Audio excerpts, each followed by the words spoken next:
오늘도 시청해 주셔서 감사합니다.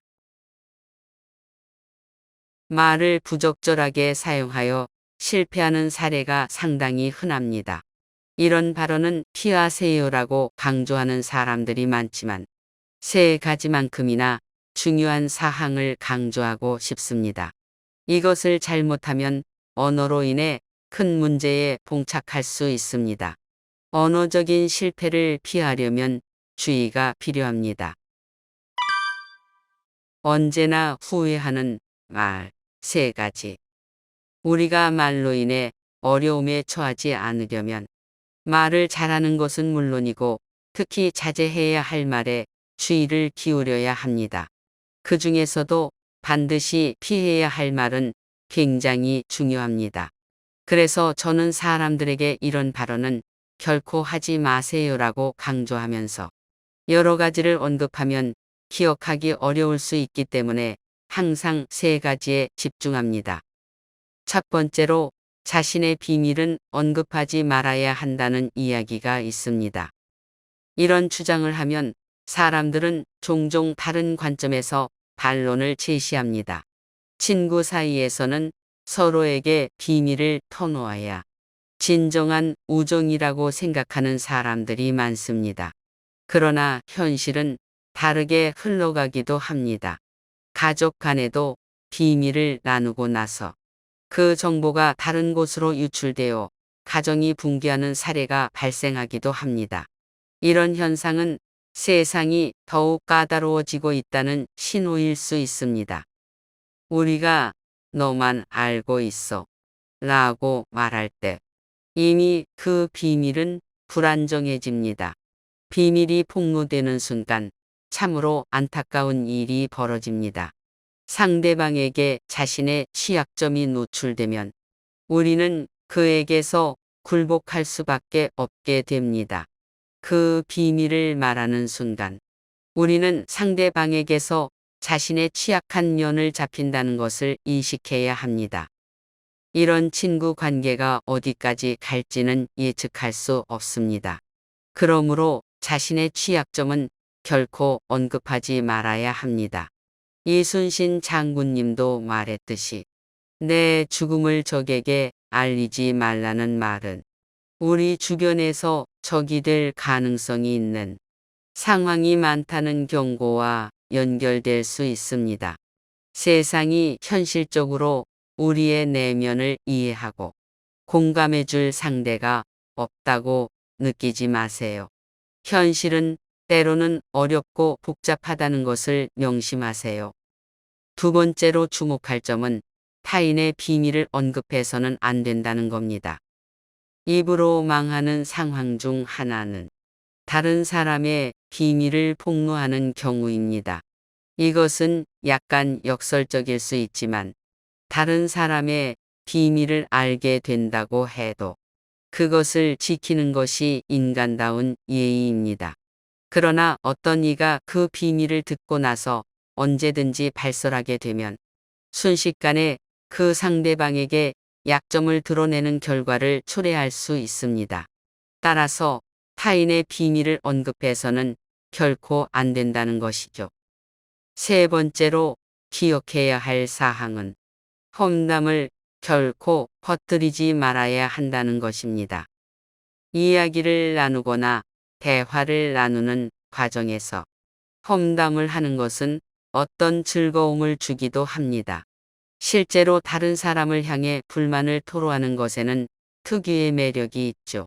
하지만 그 흥미로운 순간이 지나면 그 험담이 상대방에게 들어가게 되는 현상이 일어날 수 있습니다. 이건 너만 알고 있어라며 상대방의 비밀을 험담한다면 어느 정도 시간이 지난 후에는 그 험담이 상대방에게 노출될 수 있는 시점이 올지도 모릅니다. 결과적으로 그 험담은 부정적인 효과를 내게 되어 그것을 험담의 부메랑 효과라고 일컬으며 결국에는 나 자신에게도 피해를 입히게 됩니다.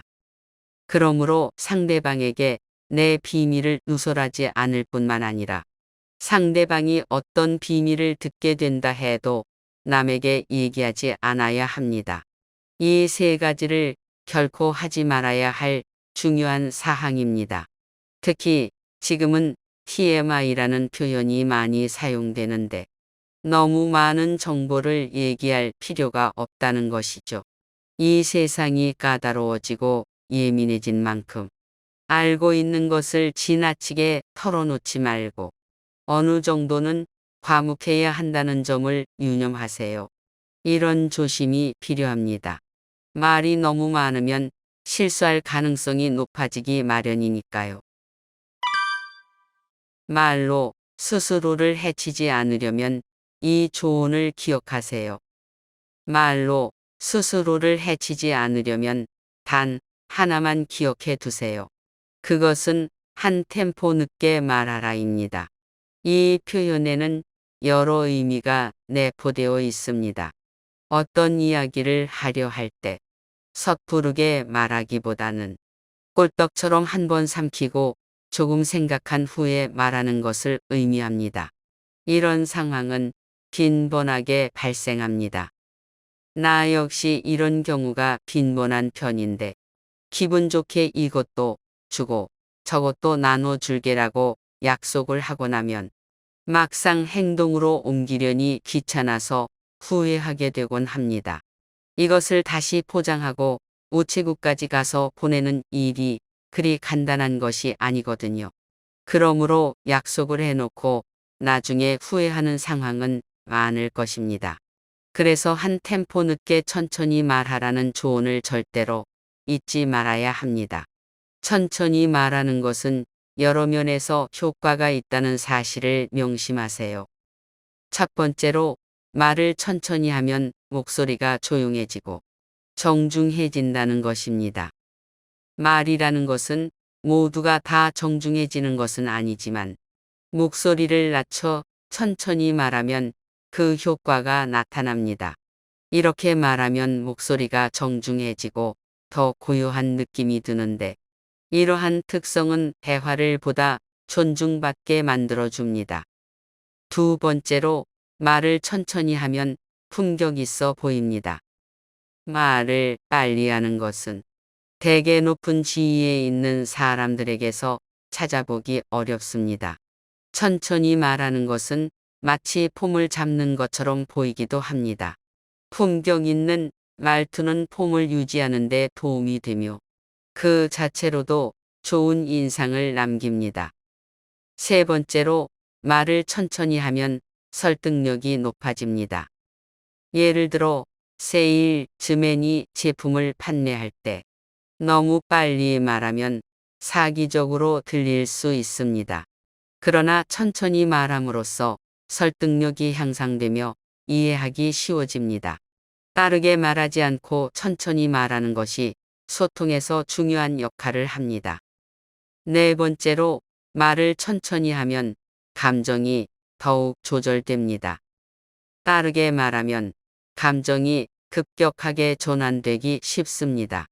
그러나 천천히 말하면 감정을 조절할 수 있어 흥분을 피할 수 있습니다. 말 속의 감정을 조절하면 상황을 더욱 원활하게 다룰 수 있게 됩니다. 다섯 번째로 말을 천천히 하면 언어적 실수를 줄일 수 있다는 것입니다. 이것은 당연한 얘기일 수 있습니다. 천천히 말함으로써 생각을 정리하고 고민할 시간을 갖게 되어 실수를 줄일 수 있습니다. 여섯 번째로 말을 천천히 하면 목소리가 좋게 들린다는 점입니다. 말을 빨리 하는 경우에는 목소리를 제대로 즐길 시간이 부족할 수 있습니다.